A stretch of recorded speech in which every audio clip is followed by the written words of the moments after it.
पहले मेरी शुरुआत मॉडलिंग से हुई थी, एक्चुअली बॉलीवुड से नहीं हुई थी। लेकिन जो मेरा मॉडलिंग का जो करियर था इतना सक्सेसफुल था, आई थिंक 5 या 6 साल के अंदर-अंदर मैंने कुछ 300-400 ऐड कर लिए थे।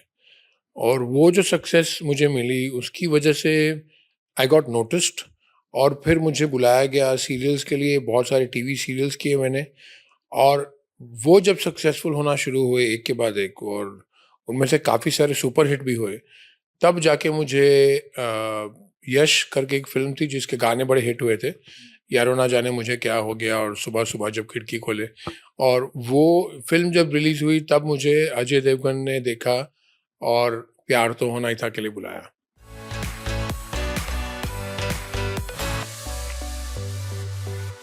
तो एक्चुअली प्यार तो होना ही था के बाद मैंने जो एक्टिंग बंद की थी वो योगा के लिए बंद नहीं की थी, वो मेरा जो आर्ट का बिज़नेस है पेंटिंग्स का, उसके लिए बंद की थी। बिकॉज़ मेरे को जो एक फ्रीडम चाहिए थी जो ट्रैवलिंग करने की, मुझे ट्रैवलिंग का बहुत शौक है। मैं अब तक 82 कंट्रीज में जा चुका हूँ, और उनमें से भी 82 अलग-अलग कंट्रीज ठीक है, लेकिन जैसे आप सोचिए कि पेरिस 9 बार, लंदन 20 बार, चाइना 6 बार, इस तरह से ट्रैवलिंग किया है मैंने।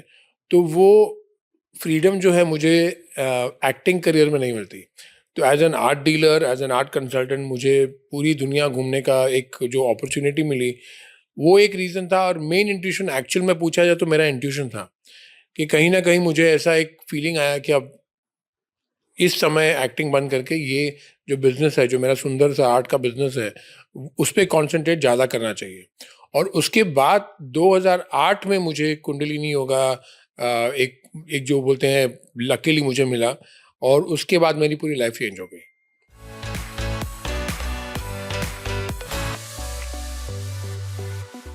I had decided to quit acting forever and not come back to it, because not for any other reason, because I was so busy with my art world, my traveling, जैसे कि मैंने कहा।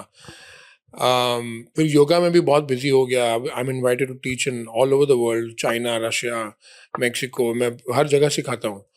लेकिन जब मुझे निखिल सिन्हा ने फ़ोन किया सिया के राम के लिए, उस समय पहले तो मैंने ना ही बोल दिया था, लेकिन उन्होंने बोला कि एक बार आके मिल लो, चाय पी लो, फिर चले जाना। और जब मैंने रोल सुना, मुझे वो रोल इतना पसंद आया, क्योंकि वो एक्चुअल में मेरी लाइफ का एक रिफ्लेक्शन था। क्योंकि मैं जितना योग अभी एज ए योगा टीचर सिखाता हूँ, जितना योग खुद करता हूँ as a yogi myself, मेरी life is like a king, I live very luxurious life. और ये जो एक सिचुएशन है वो बहुत अनकॉमन सिचुएशन है, वो हर एक की लाइफ में नहीं होती। या तो एक आदमी राजा के जैसे जीता है, या योगी के जैसे, या योगी के जैसे जीता है। लेकिन मुझे ये जो अपॉर्चुनिटी मिली है दोनों एक्सपीरियंस करने की, वही स्टोरी राजा जनक की भी थी। तो ये जो कैरेक्टर मैंने सुना, जब मुझे एकदम एक आइडेंटिफाई हुआ इस कैरेक्टर के साथ, तो मुझे ऐसा लगा कि हाँ, ये मुझे करना चाहिए, इसके लिए मैं ना नहीं कह सकता।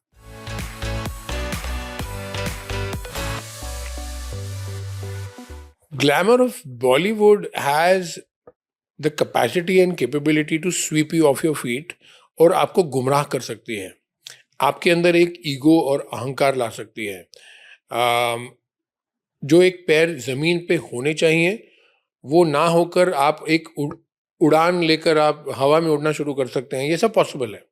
लेकिन मेरा जो स्पिरिचुअलिटी का जो बैकग्राउंड है, लकीली मेरे लिए, उसकी वजह से मेरे पैर भी ज़मीन पर हैं, ईगो का भी कोई इश्यू नहीं, और एक माइंड में जो एक स्थिरता जो बोलते हैं, इक्विलिब्रियम, वो है और हमेशा रहेगी।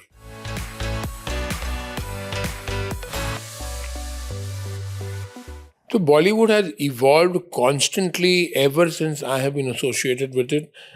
It is becoming more and more and more professional. For example, पहले क्या होता था 90s में, अगर आप देखा जाए तो अगर आपकी पहचान डायरेक्टर के साथ है, अगर सिनेमाटोग्राफर आपका दोस्त है, या अगर प्रोड्यूसर आपको जानता है, तो आपकी कास्टिंग हो जाती थी। अभी कास्टिंग की अगर बात करें तो अभी जैसे कि बहुत बड़े-बड़े बहुत अच्छे प्रोफेशनल कास्टिंग डायरेक्टर्स हैं, जैसे कि शिवम गुप्ता, मुकेश छाबरिया, प्रियता दीक्षित। उनके साथ क्या होता है कि उसमें कोई गुंजाइश नहीं है कि नेपोटिज़्म की या फ़ेवरेटिज़्म की। अगर ये कैरेक्टर आपके लिए है, तो आप ही को मिलेगा। तो वो जो एक प्रोफेशनलिज़्म आई है हमारे एक्टिंग पॉइंट ऑफ व्यू से एक एक्टर के लिए, वो बहुत ही अच्छा लगता है कि ऐसा नहीं लगता कि ये रोल मुझे नहीं मिला क्योंकि किसी और ने सिफ़ारिश की। आपको पता है कि ये रोल मुझे नहीं मिला क्योंकि वो जिसको मिला है, वो मेरे से इस रोल के लिए बेटर है। तो ये एक बहुत ही अच्छी फीलिंग है और ये प्रोफ़ेशनलिज़्म को मैं बहुत खुशी से वेलकम करता हूँ।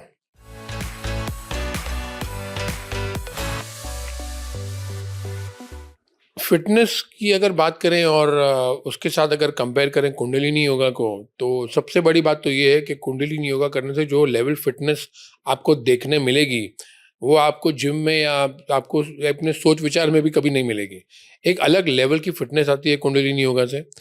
ऊपर से सबसे बड़ी बात जो है, आपके अंदर का जो भी दुःख, क्रोध एक स्पिरिचुअल मतलब पॉइंट ऑफ व्यू से अगर आप बोला जाए तो ट्रॉमा जो भी है, वो कुंडलिनी योगा से आपकी लाइफ से बाहर आता है और आपको उससे मुक्त करता है।